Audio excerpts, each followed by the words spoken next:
Bonjour et bienvenue sur France 24 et sur Radio France Internationale. Notre invité aujourd'hui est Ousmane Sonko, c'est le président du PASTEF. C'est d'ores et déjà un candidat déclaré à l'élection présidentielle prévue en 2024 au Sénégal. Et avec moi pour cette interview, Christophe Boisbouvier de RFI. Ousmane Sonko, bonjour. Bonjour M. Boisbouvier. Bonjour M. Perelman. Monsieur Sonko, vous êtes accusé de viol par une employée d'un salon de massage de Dakar, une accusation que vous niez farouchement. C'est un cas qui dure depuis presque 2 ans maintenant. Une question toute simple toutefois. Pourquoi est-ce que dans cette procédure, vous avez refusé un prélèvement d'ADN? Parce qu'après tout, ça aurait pu clarifier les choses une fois pour toutes. D'abord, on n'est pas en face d'un dossier judiciaire, on est en face d'un complot d'État. Et la procédure a établi le contrôle. Vous savez, un des éléments les plus importants, c'est qu'il y a eu un rapport interne de la gendarmerie, commandité par l'ancien commandant-chef de la gendarmerie. Et ce rapport a établi qu'il y a eu un complot d'État qui a commencé avec des proches du président de la République, Macky Sall, et qui s'est poursuivi jusqu'au président lui-même. Et je vais m'expliquer. Lorsque cette affaire a éclaté, j'ai très tôt dit que c'était un complot d'État parce qu'il n'a jamais été question de viol et il ne sera jamais question de viol me concernant. Lorsque tous ces éléments-là sont réunis, établissant un complot jusqu'au plus haut sommet de l'État, pensez-vous que quand un État prépare un complot, il va laisser ces détails?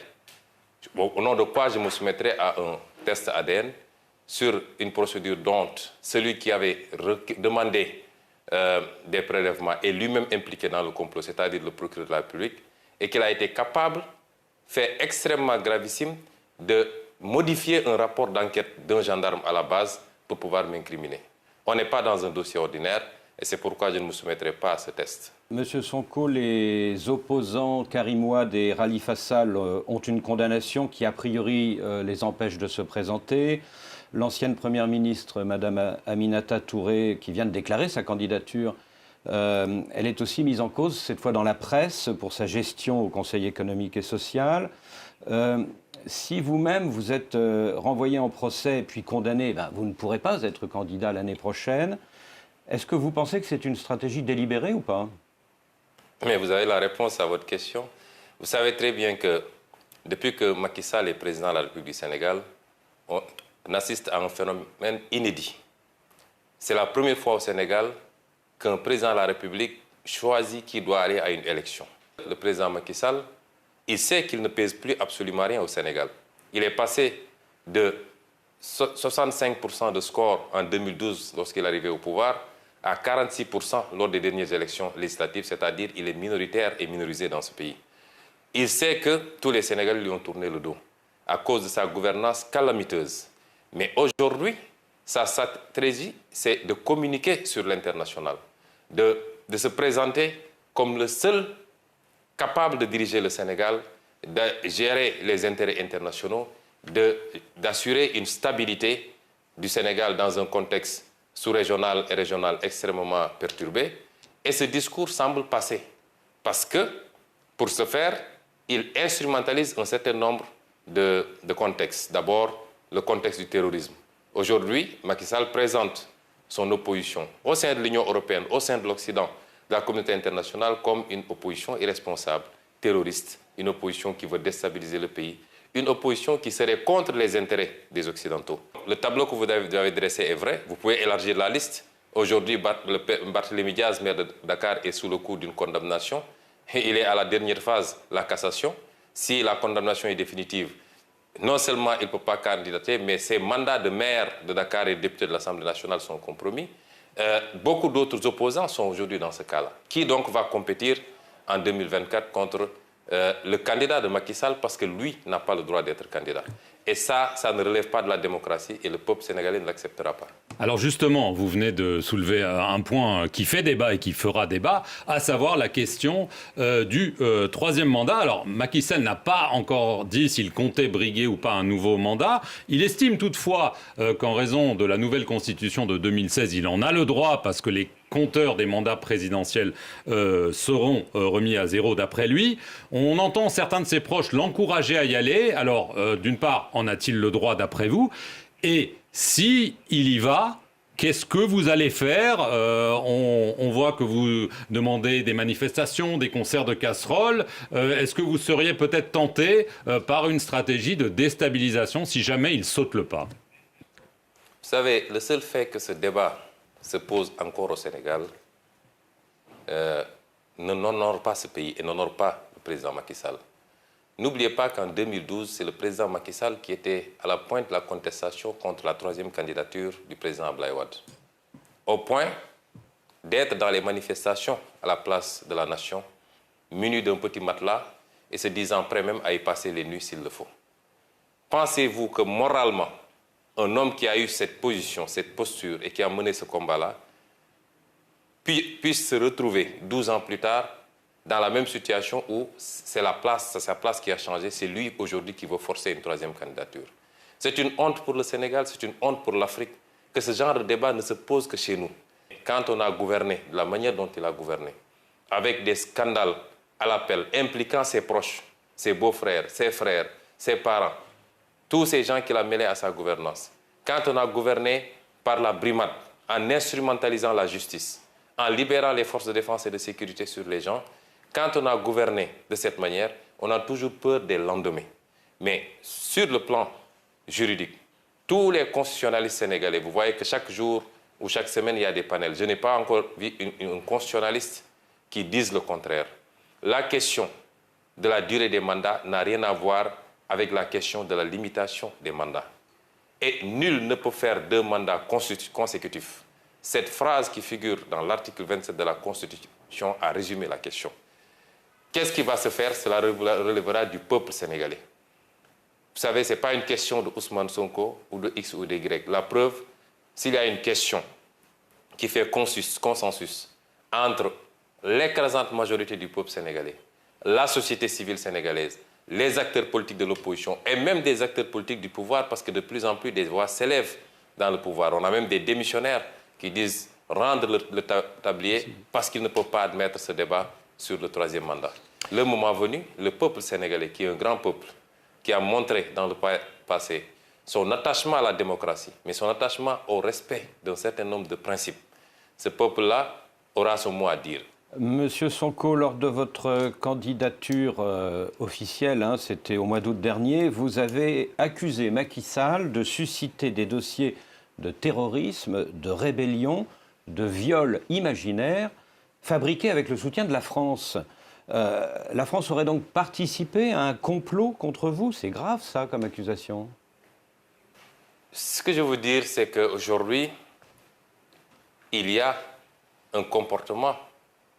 Pourquoi on l'avait dit? Justement, c'était que parce que vous, en tout cas un de vos organes, en l'occurrence France 24, RFI, s'était déplacé à Dakar pour faire un reportage tendancieux contre ma personne en essayant d'exploiter ce dossier de viol. Et de manière totalement partielle. Et aujourd'hui, lors des dernières discussions, en tout cas, des échanges qu'on a eu hier avec des responsables de RFI, eux-mêmes reconnaissent ce traitement tendancieux. Et au-delà de RFI, qui aujourd'hui est une chaîne française, il y a un certain nombre d'actes que la France pose qui nous fait penser, nous, opposition, de manière générale, que la France prend fait et cause pour Macky Sall pour des raisons qui lui sont propres. Et sur ces problématiques-là, nous voulons appeler la France à revoir sa position. On a été dépeints comme étant des anti-français notoires. Nous n'avons rien contre la France, ni contre aucun autre pays. Nous avons un discours qui peut gêner parce que c'est un discours qui appelle à une rupture dans les relations. Il y a des traditions séculaires entre le Sénégal et la France. Mais il y a que ces traditions sont assises également sur des relations qui ne sont pas totalement roses pour le Sénégal. Nous sommes au XXIe siècle. Le monde est en train de changer, je l'ai dit tantôt. La carte géopolitique du monde doit appeler chacun à revoir son attitude. Il ne s'agit plus de placer un président, de lui apporter un total soutien, tant qu'il accepte la coopération telle que vous la voulez ou telle que vous l'entendez. Nos pays aspirent à autre chose et nous voulons continuer des partenariats, mais dans le sens d'un partenariat gagnant-gagnant. Et ça appelle à une révision d'un certain nombre d'axes, au niveau économique surtout, mais également sur beaucoup d'autres plans. Sur le plan international, c'est qu'il y a un fait inédit. Depuis quelque temps, nous nous rendons compte que la communauté internationale établie au Sénégal semble avoir même peur d'entrer en contact avec l'opposition. Et à chaque fois que c'est programmé, que ce soit l'Union européenne ou toutes les autres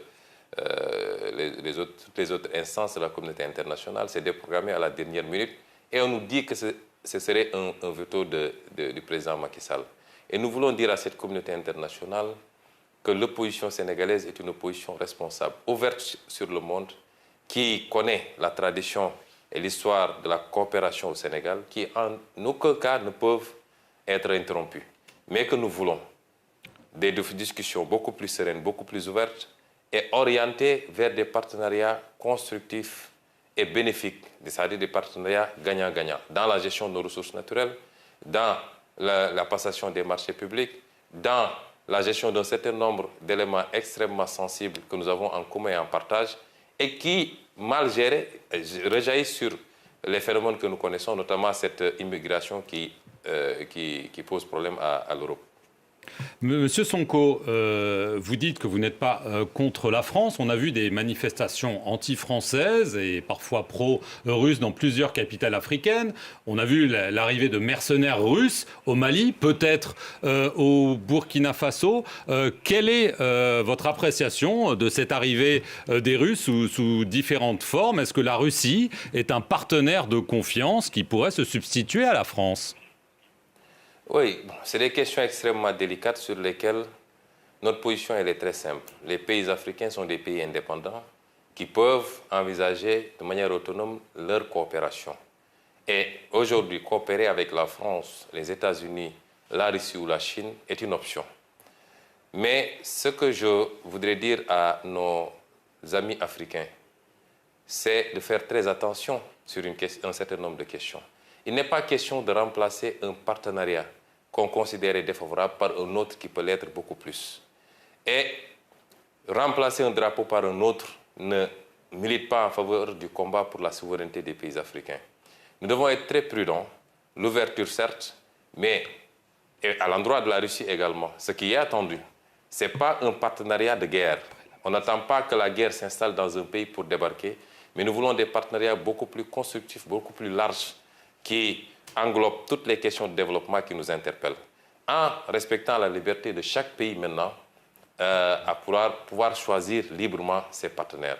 Et aujourd'hui, ce qu'on voit souvent dans certains pays africains avec beaucoup d'euphorie, me semble ne pas aller dans ce sens-là, c'est-à-dire on n'est même pas dans cette situation d'assumer une conquête légitime de souveraineté, mais on est dans le remplacement.